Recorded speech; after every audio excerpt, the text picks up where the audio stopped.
Good morning, students. This is Riya Raheja, and here we are going to start a new chapter number 3, Glimpses of the Past.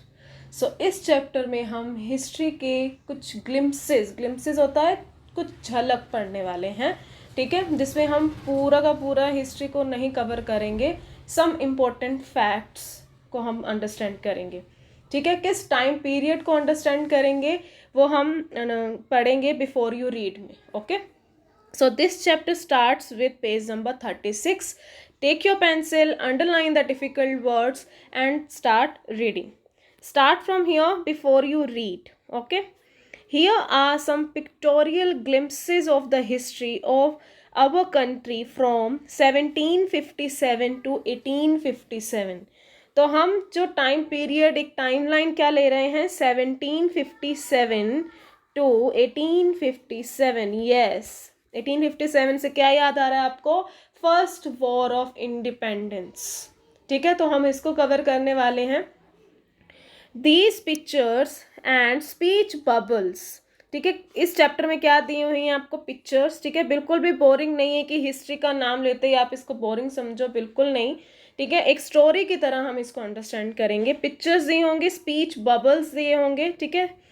With help clarify your understanding of the conditions that led to event known as the first war of independence in 1857.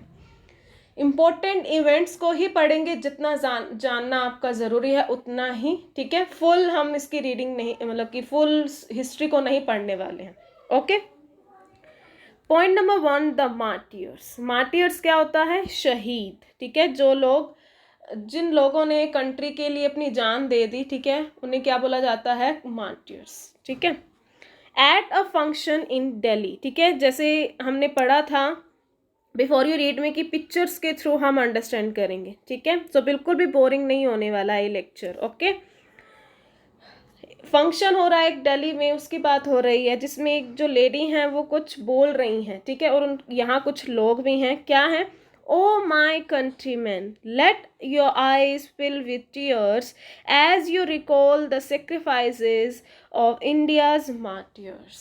तो ये lady हैं, ये lady कौन है? लता मंगेशकर जी हैं, ठीक है, जो एक फंक्शन में एक क्या कर रही हैं? सॉन्ग गा रही हैं, ठीक है। एक हिंदी सॉन्ग जो आप सबने बहुत अच्छे सुना होगा, ठीक है, जो सॉन्ग है ऐ मेरे वतन के लोगों ज़रा आँख में भर लो पानी, ठीक है। ये जो सॉन्ग है उसी का ही इंग्लिश में क्या दिया हुआ है? मीनिंग दिया हुआ है, इंग्लिश मीनिंग दिया हुआ है that O my country man, ऐ मेरे वतन के लोगों, let your eyes fill with tears, ज़रा आँख में भर लो पानी, as you recall the sacrifices of India's martyrs.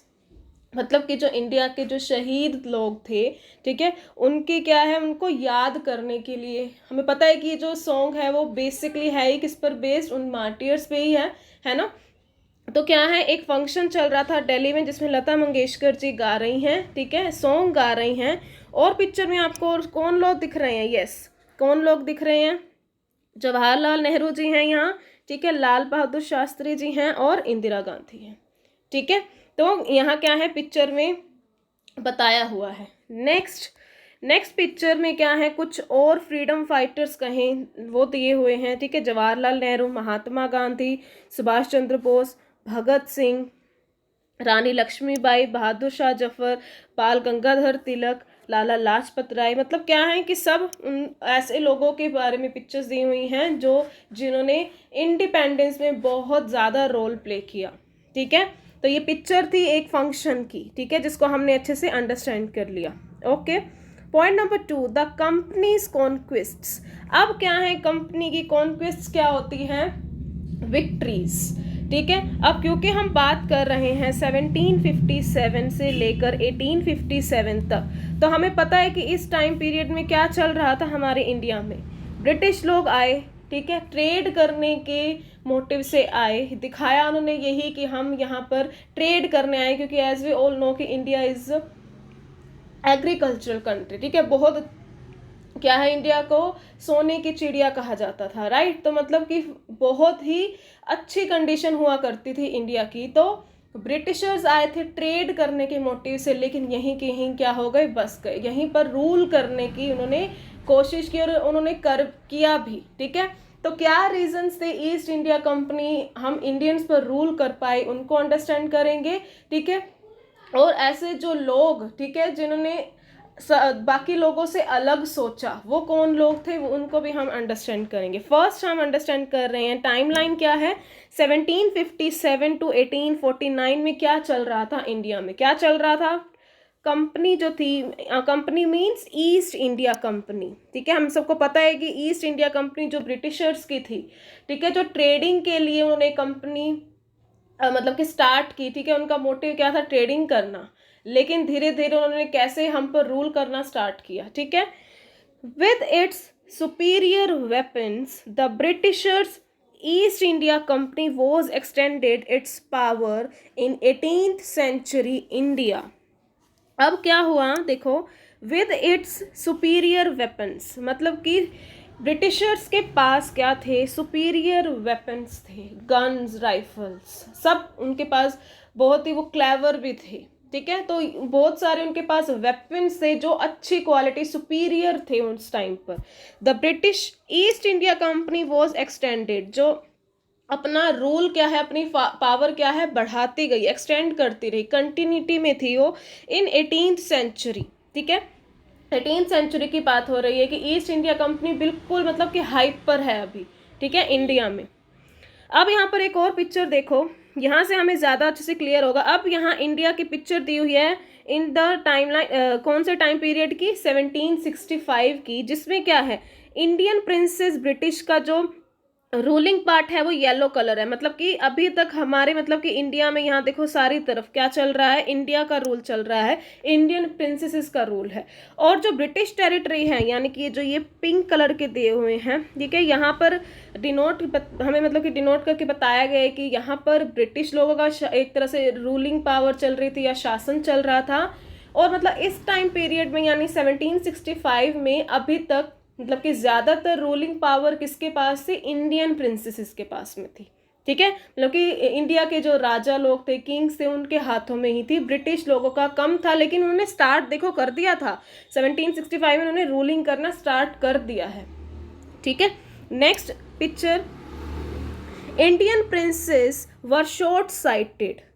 जो इंडिया के जो प्रिंसेस थे, जो राजा लोग थे, वो क्या थे, शॉर्ट साइटेड। अब शॉर्ट साइटेड क्या होता है, शॉर्ट साइटेड होता है ऐसे लोग जो क्या हैं, दूर तक नहीं देख पाते, यानी कि वो मतलब उस टाइम पर 1765 अराउंड की बात करें तो जो इंडियन जो प्रिंसेस थे वो सिर्फ क्या कर रहे थे, अब मतलब कि कुछ मतलब कि ज़्यादा दूर वो नहीं देख पा रहे थे कि जो ईस्ट इंडिया कंपनी है जो धीरे धीरे क्या है, रूल अपना बढ़ाते जा रही है, शासन बढ़ाते जा रही है, वो क्यों कर रही है, ये मतलब उन्होंने इतना दिमाग लगाया ही नहीं। दैट अपस्टार्ट राजा बा call the British English merchants, they will help me to defeat him। अब वो देखो एक और चीज़ और करने लग गए कि वो क्या है, अपने ही लोगों में, यानी अब क्या है कि दैट अपस्टार्ट मतलब एक नए कॉम्पिटिटर्स वो अपने लिए बनाने लगे। कौन, अपने ही मतलब कि देश के राजाओं को, यानी इंडियन प्रिंसेस अब आपस में ही भिड़ने लगे, आपस में ही लड़ाई करने लग गए। और वो किसकी हेल्प लेने लगे, कुछ इंडियन प्रिंसेस थे वो फाइट करने के लिए किनकी हेल्प लेने लग गए, इंग्लिश मर्चेंट्स की। मर्चेंट्स मतलब अभी तक हम उन्हें मर्चेंट से बोलोगे कि वो व्यापार करने ही आए थे ना, तो उन्हें मर्चेंट से बोला जाता है। They will help me to defeat him, मतलब एक इंडियन प्रिंस ने सोचा कि इंग्लिश के मतलब कि इंग्लिश मर्चेंट्स को बुलाओ, वो मेरी हेल्प करेंगे कि मैं दूसरे इंडियन प्रिंस को क्या कर सकूं, मार सकूं, या उसके मतलब कि राज्य पर क्या कर सकूं, शासन कर सकूं या रूल कर सकूं। मतलब और भी दिक्कत वाली बात कि इंडियन प्रिंसेस आपस में लड़ने लग गए और वो हेल्प किसकी लेने लग गए, इंग्लिश मर्चेंट्स की। ओके, दैट्स वाई हमने इंडियन प्रिंसेस को क्या बोला है, शॉर्ट साइटेड, क्योंकि वो दूर की नहीं देख पा रहे थे। अभी तो वो हेल्प ले रहे हैं इंग्लिश मर्चेंट्स की, लेकिन बाद में वही इंग्लिश मर्चेंट्स उन्हीं पर ही क्या करने लग जाएंगे, रूल करने लग जाएंगे। Next is the people had no peace due to such constant fights. उसके बाद जो इंडिया के जो किंग्स थे वो आपस में ही एक दूसरे से लड़े भिड़े जा रहे थे, बिल्कुल भी शांति नहीं थी, ठीक है। The rivalries helped the East India Company and it could easily subdue Indian princes one by one.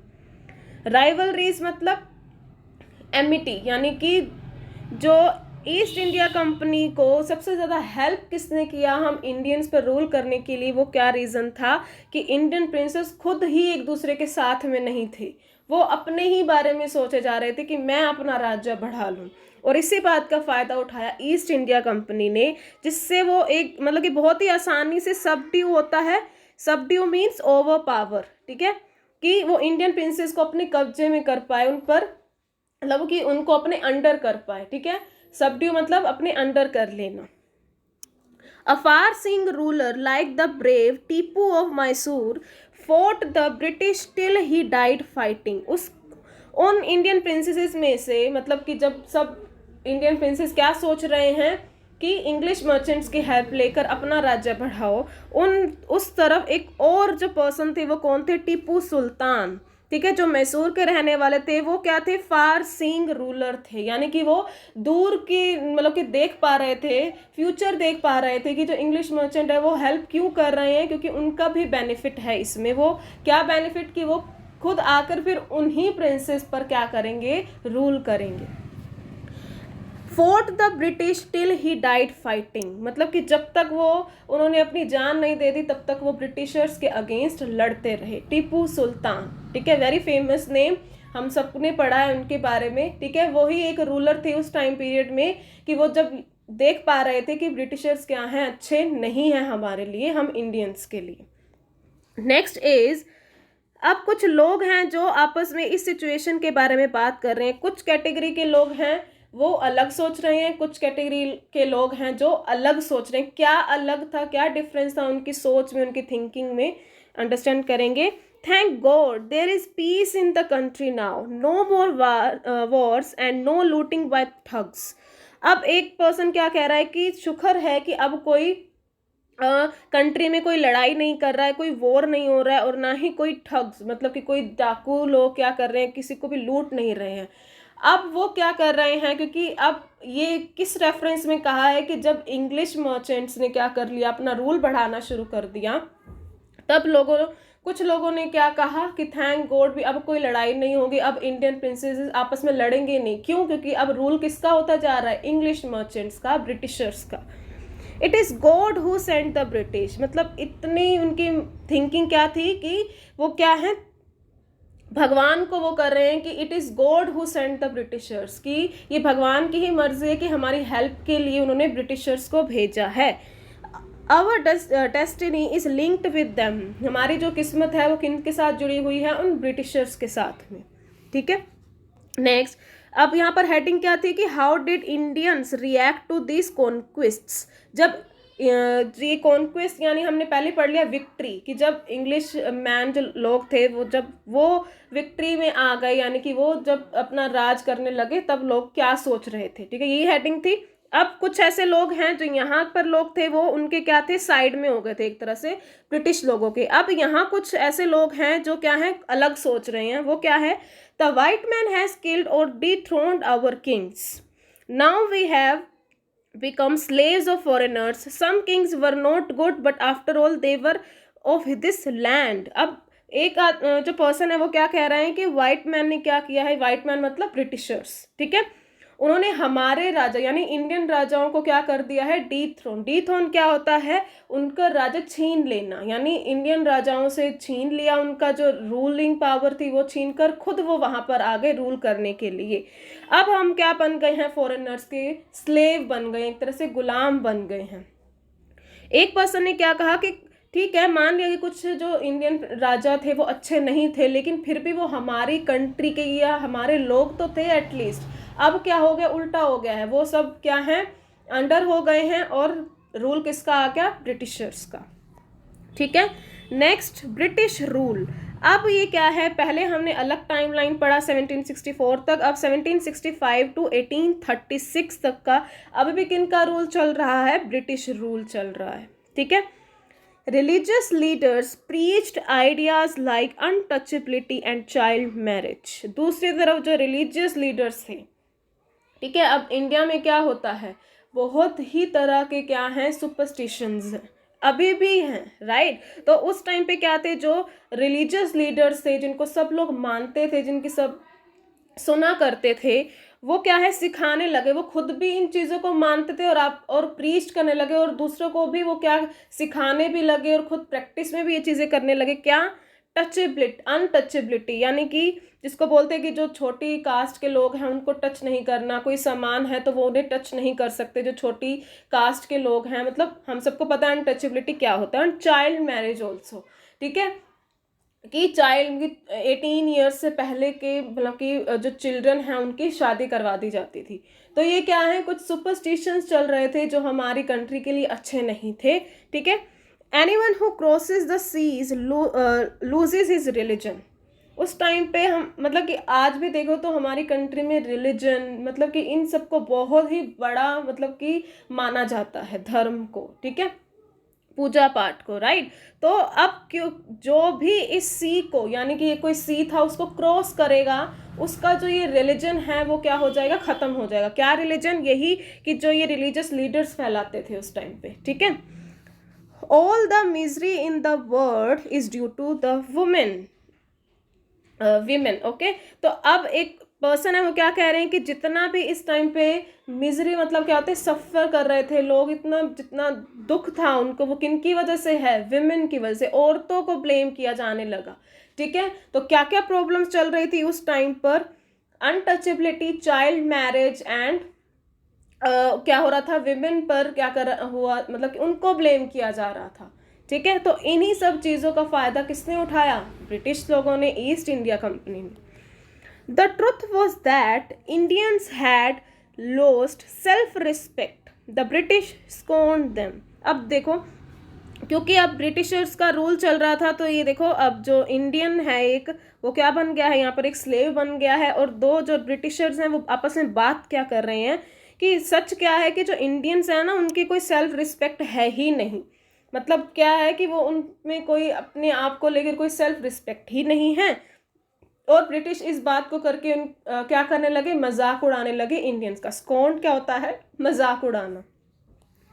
The natives are unworthy of trust, incapable of honesty. जो इंडियंस हैं नेटिव, यानी कि जो उस जगह पर कह सकते हैं, जो मेन उस ज़मीन के लोग हैं उनको क्या बोलते हैं, नेटिव्स बोलते हैं, कि जो इंडियंस हैं वो क्या है, उन पर विश्वास नहीं किया जा सकता, और वो बिल्कुल भी ऑनेस्ट नहीं है, ठीक है। तो ब्रिटिशर्स क्या करने की कोशिश कर रहे थे, उनका मजाक उड़ाना और उनको अपने अंडर करना, ठीक है, क्योंकि उन्हें क्या पता थी, इंडियंस की वीकनेस पता थी कि वो आपस में ही एक दूसरे के साथ में नहीं है, और बहुत सारी क्या है, नैरो माइंडनेस जो माइंडेड चीज़ें चल रही थी उस टाइम पे, ठीक है। True your honour but I am honest. उस बात पे इस इंडियन स्लेव ने क्या कहा, देखो कि ये बात तो सच है लेकिन मैं तो पूरा ऑनेस्ट हूँ, ठीक है। ये चीज़ चल रही थी अब ब्रिटिश रूल के टाइम पे, ठीक है। नेक्स्ट हो गया, being merchant the British wanted quick profits, their heavy taxes force farmers to abandon their fields. अब क्या हो गया, मर्चेंट्स, क्योंकि हम सबको पता है कि इंग्लिश मैन क्या थे, मेनली उनका जो फोकस था वो क्या था, मर्चेंट्स बनकर इन पर रूल करना, या फिर ट्रेड करने के सहारे मतलब इनको क्या कर देना, अपने अंडर कर लेना, ठीक है। The British wanted quick profits, Britishers को अब क्या चाहिए था, प्रॉफिट्स चाहिए थे, राइट। और अब क्योंकि उन्हें प्रॉफिट चाहिए थे, वो क्या करते थे, टैक्सेस लेते थे, टैक्स लेने लग गए फार्मर्स से, ठीक है, टू अबंडन देयर फील्ड्स। अब क्योंकि फार्मर्स के भी पास मतलब इतने पैसे, क्योंकि क्या हो रहा था कि जो भी प्रोडक्ट्स क्या कह सकते क्रॉप्स बनाई जा रही थी वो क्या थी, यानी कि जो एग्रीकल्चर किया जा रहा था उस पर टैक्स देना पड़ रहा था फार्मर्स को, ठीक है। तो इस टैक्सेस मतलब इतने ज़्यादा हुआ करते थे उस टाइम पे कि उन्हें अपनी जो ज़मीन है वो उन्हें क्या करनी पड़ती थी, छोड़नी पड़ती थी, मतलब कि उन्हें वो कर दिया, मतलब कि लैंड कर दिया या फिर उधार पर दे देना। मतलब कि बेसिकली क्या हो रहा था उस टाइम पे कि ब्रिटिशर्स के पास ही वो क्या कर देते थे, ज़मीन उधार पर दे देते थे, क्योंकि उनके पास टैक्सेस पे करने के लिए पैसे नहीं होते थे, ठीक है। But your man are taking all my crop, लेकिन यहाँ इंडियन फार्मर क्या कह रहा है कि तुम तो सारी मेरे ही फसलें लेते जा रहे हो, राइट, तुमने मेरा फील्ड भी ले लिया, मेरी फसलें भी तुमने ले ली, तो मैं तुम्हें टैक्स कैसे पे करूँ? You are still in arrears, you if you don't pay next week I will send you to jail. तो अब यहाँ पे मर्चेंट यानी इंग्लिश मर्चेंट क्या बोल रहा है कि तुम मतलब कि अभी भी और भी उधार है, कि तुम्हारी हमने फसलें भी ले ली, फील्ड भी ले ली, लेकिन अभी भी तुम पे और भी एरियर मीन्स होता है और भी उधार है, कर्ज है अभी। अगर नेक्स्ट वीक तुमने वो नहीं दिया तो तुम्हें जेल में डाल दिया जाएगा। तो अब उनकी नेक्स्ट टेक्निक क्या थी कि जो उन्हें पे नहीं कर रहा है टैक्सेस, तो उन्हें कहाँ डाल देंगे? जेल में डाल देंगे। ठीक है, next, still the British invented other methods which gave them more profits. ठीक है, अभी भी वो क्या चाह रहे थे? और भी प्रॉफिट चाह रहे थे, right. The goods manufactured in English should not have any import duty when brought in India, कि जो उनके एरिया से यानी बाहर से जो भी चीज़ें आ रही थी इंग्लैंड से, उन पर कोई भी ड्यूटी या फिर टैक्स पे नहीं किया जाएगा जब वो गुड्स इंडिया में आएंगी। ठीक है, अब जब उन पे टैक्सेस होते तो इन बेनिफिट किनको होता? इंडियंस को होता। ठीक है, तो ये भी चीज़ उन्होंने कट डाउन कर दी कि उन पर टैक्सेस लगेगा ही नहीं, कोई इम्पोर्ट ड्यूटी नहीं लगेगी। Duty means tax.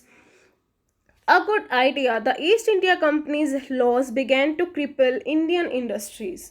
उसके बाद नए नए क्या लॉज यही बनाए गए जो ईस्ट इंडिया कंपनी के थ्रू।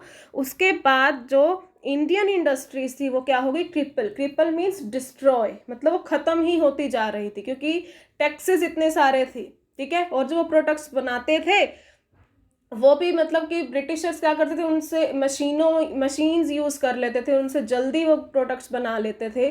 ठीक है, तो मतलब कि बेसिकली उनको इंडियंस को क्या हो रहा था? लॉस हो रहा था, हर तरह से लॉस हो रहा था। ठीक है, inevitably famines followed. Between 1822 and 1836, 15 lakh Indians died of starvation.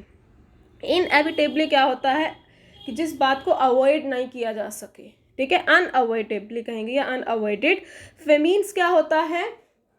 Scarcity of food, मतलब कि खाने की कमी हो गई। और ये फॉलोड मतलब कि खाने की कमी बहुत लंबे टाइम तक चले ही जा रही थी। ठीक है, 1822 और 1836 के around 15 lakh thousands people were died due to starvation. Starvation means hunger, खाना नहीं मिलेगा तो ऑटोमेटिकली क्या होगा? मर जाएंगे लोग। ठीक है, the British policies ruined the export artisans and their business.